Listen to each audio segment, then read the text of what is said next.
The week of the 7th to the 13th of October 2013 is National Arthritis Week, and as is the case with a number of disabilities, there are a number of misconceptions about arthritis that are commonly accepted as fact. An example of this being the common thought that arthritis only affects the elderly. To respond to these misconceptions, and to provide some insight into what it's like to live day to day with arthritis, we present an interview with someone who, if you are already familiar with the work of Leeds Met Students' Union, you should know very well. Paula Smith served 2 years in the Students' Union representing women students, firstly on a voluntary basis serving as women's rep, then last year becoming Leeds Met's first paid part-time women's officer. Paula is responsible for a number of successful campaigns here, most notably the I Need Feminism Because campaign, which led to a record number of female nominees for last year's elections, the same elections which saw the election of our first woman president in 7 years. Paula was diagnosed with rheumatoid arthritis in early 2013. Through this interview, she hopes to educate and inform people about the realities of what it's like to live day to day with arthritis, and how the experience differs from what people commonly believe. We hope you find this interview useful. Okay. What was the first warning sign you experienced of having arthritis? The first warning sign? I used to be a chef, and when I was working as a chef, I used to get repetitive strain injuries. Yeah. And usually that's one of the first signs, is you start getting injured.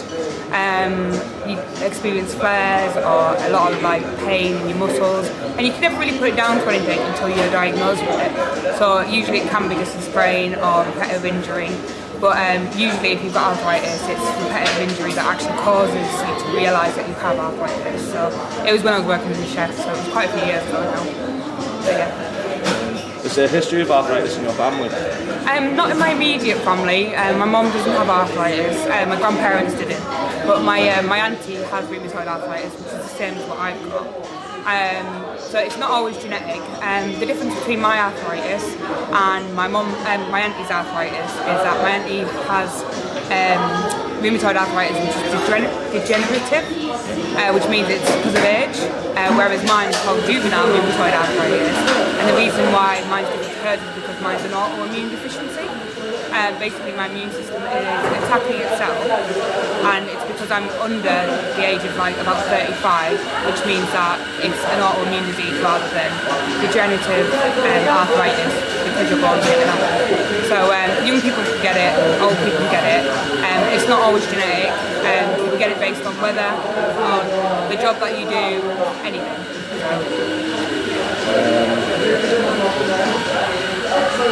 This one was from Aisha. Which symptoms most prominently affect your day-to-day life? To be honest, I'm on medication at the moment.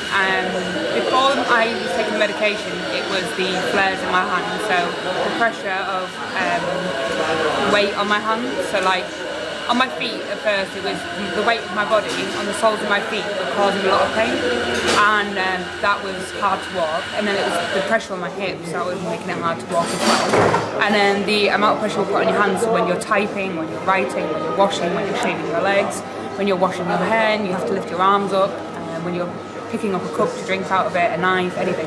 So the most pain that I get is from everyday tasks, so cutting, picking things up, walking, it's everything. It's because the joints are some of the most important things that you have. Every single movement you make affects the joint. So if you've got inflammation of the joints, arthritis, then of course it's going to be painful. So it's everything. It's everything from brushing my teeth to drinking a cup of tea. But yeah, what I was going to say is after, that was before the medication. Now I'm on medication, I don't experience as much pain because I take painkillers and medication for the arthritis. I'm on methotrexate, which stops the flares, which stops the inflammation, so it doesn't hurt as much. But now it's the side effects to the medication which cause me more problems than the actual arthritis. But I would prefer the side effects from the medication than I would the actual arthritis. So it's a catch-22 situation. However, it is still becoming a little bit more manageable than it ever was. So. How would you describe the pain? Like on a scale, or just describing it? Just describing it. Okay, so I had quite a few conversations, and actually one of the conversations I had was with my girlfriend, and she said, is it like a pain that's like a white noise, so it's always there, but you're so used to it, it's just in the background. And that's what it is like, it's always there, it never goes away, but you manage it in a way that you can ignore it, but sometimes it gets so bad that you can't actually ignore it, and it's incredibly painful, and it feels like your bones are pushing together and then grinding. That sounds really awful, but that's what it feels like. So it's like, just imagine getting 2 bars of soap and then pushing it together and doing that. It's not as soft as soap, but it hurts, and it's like they push together, and that's all you feel, so your joints are pushing together, and it's painful. On a scale of 1 to 10, 1 being no pain, 10 being pain, I experience a 9 every single day, like every single day, and it is painful. How do you plan your day around your symptoms? I usually plan like 2 or 3 days in advance, so like today I'm in Leeds. I live with my mum in Cleethorpes normally, because she takes care of me at the moment. So to plan to come to Leeds, I have to have had at least 15 hours sleep every night before I come here, and then done nothing during the day, like at all. So I have to sit around, like do as much as I can, sat down to prepare my body. Because if I dare say like, if I go for a walk, that's going to cause me to flare up. So the next day I'm going to be even worse, which means I'm not going to be able to do anything. Usually I plan my day around this thing called the spoon theory. And the spoon theory is when you have a certain amount of spoons every day and you use those spoons accordingly throughout the day. So having a shower is 1 spoon, eating is another spoon. Sitting and having a conversation with my friend about her breakup would be 3 spoons, because emotionally, emotional problems are actually, they take more spoons away than actual physical ones, because I experience fatigue. So yeah, and that's one of the things that I use. So a few days in advance, and people understand when I say, so I text my best friend Graham and I'll say, I can't come today because I have those spoons, and he understands that. Or I'll text Karen and say, can't meet this week, but I'll meet next week because I need to save my spoons. And she'll be like, okay, yeah, you save the spoons for doing that, and we'll see you when you've got more spoons. It's a bit funny the way that we do it, but it works for us, and it works to help people who don't have a disability or arthritis or anything like that understand what we're going through and what we need to do. So, yeah. Does anything other than your prescribed medication help? Yeah, friendship helps. Talking to people about it, people understanding. Because the thing is, I don't look sick, and that is the biggest problem with their disability. Is like when you have a hidden disability and you don't look sick, that is one of the biggest problems. So if you've got friends who can understand that, just because they can't see that you're sick, doesn't mean that you're not.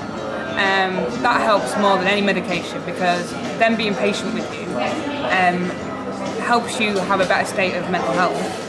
Them helping you also means that you can walk around town and use your best friend as a crutch, and just because you don't look sick doesn't mean that they won't help you. So like, they'll help you because they'll walk around town with you. And but other things that I use that are not directly friendships are like having a bath. That helps soothe the pain. But then I also like working around a vest in the middle of winter, as you can tell, because cold helps my bones as well. So it's like 2 extremes, but it helps. So I do anything that I can. So it'll be usually a bath, hot water bottles, cups of tea. I swear by them. Maybe that was before my disability as well, but whatever. And then cold as well. So it's like going out in cold weather. And just generally looking after my environment, making sure it's tidy, making sure everything's accessible as well, helps me feel better, because if I can't reach something because my arm's hurting that day, then I'm making my life harder for myself. So what I do is I'll ask my mum, say, oh, can you put that down that shelf today, because I've got a poorly arm, but I want to be able to reach it, but I can't go that way, but I can go that way. So it's like making sure everything's accessible. My friends always make things accessible as well, like if I have a heavy door and they know that I'm coming, they'll be like, alright, I'll come to the door because it's really heavy and I know you won't be able to open it. And it's small tiny things like that that make having arthritis easier than it would be if I didn't. So yeah. Right, and the last question, this one's from Millie Cooper. She asks, how do you react when people say you're too young to have arthritis? Oh, that's a good one. Yeah, no, I get that a lot actually. I think I get it less in an actual verbal talk.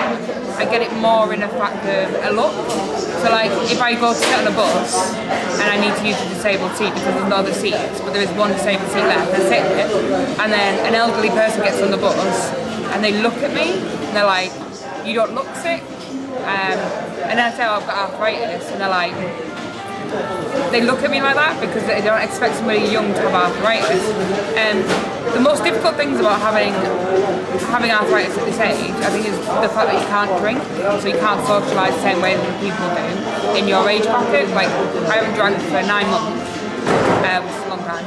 I haven't drank alcohol for 9 months, and yeah, it is difficult because I want to socialise with my friends, but then I can't drink. I can't stand up for long periods of time. I can't dance, so being young and having arthritis is really difficult. And when people say you're too young to have arthritis, that's probably one of the most difficult things to hear, because you're like, well, no, I'm not, I do. And the thing is, it affects my social life a hell of a lot more than it does my mom's, for example. She had it because she's at an age where her and her friends are happy to sit and have a meal, whereas me and my friends would be happier to go out and have a drink, or go dancing, or go paintballing, or do something extreme, do you know what I mean? That includes your body. Because when you're younger, you want to be more active. As you get older, you're less active. So, yeah, when people say you're too young to have arthritis, it's like, yeah, I'm not too young to have arthritis. Can you please be a bit more sympathetic towards the fact that, yeah, I'm young and I have arthritis, rather than you're too young to have it. Because, like I said, my social life suffers because of it. And then also, you just start a career at this age, and I can't start a career until I've got a handle on it, so you've got to be patient with me. But yeah, being 25 and having arthritis sucks, big time. I feel like an 8-year-old, but I am 25, so. But there are positives to being this young and having arthritis as well, because having arthritis at 25 also means that you have more of a chance to treat it, because as you get older, your bones disintegrate anyway and they get softer. So if you're younger and you've got strong, healthy bones, you can still manage pain a lot easier, whereas when you're older, you can't. So I'm blessed that I have it now, rather than when I'm 18. Because when I'm 18, I won't be able to move, whereas now I can actually still move. So, but yeah, I don't like it when people say that at all. It makes me really angry, actually. Thanks for that. Anything else you want to ask? I think that's about it. Yeah? Is there anything you want to say? Or? Yeah. So, if you think that you may have any form of arthritis or any kind of bone deficiency problems, visit Arthritis UK and have a look at the symptoms, see what you can do with your doctors. Like, I'm 25, I have it. I know people who were diagnosed with it at 4-year-old, so anybody can get it. It's not an old person disease. It's 1 in 6 people in the UK have arthritis, and I'm one of those 6, and I'm 25, you can have it, any student can have it, and if you get it treated now and you get it sorted now, then in the long run it's going to benefit you rather than you putting it off and being in more pain. So yeah, visit Arthritis UK, and also if you can pledge, donate or share any information, that would be great, because Arthritis UK don't receive any funding from the government, but they're the only charity that actually research a cure for the disease and don't actually receive any funding from the government. So any donations or pledges that you can make, then that'd be great. Or fundraisers, cake sale, anything would be great, because all that money actually goes to people like me being able to be treated for this disease and eventually, hopefully, find a cure for it. So yeah, that's all.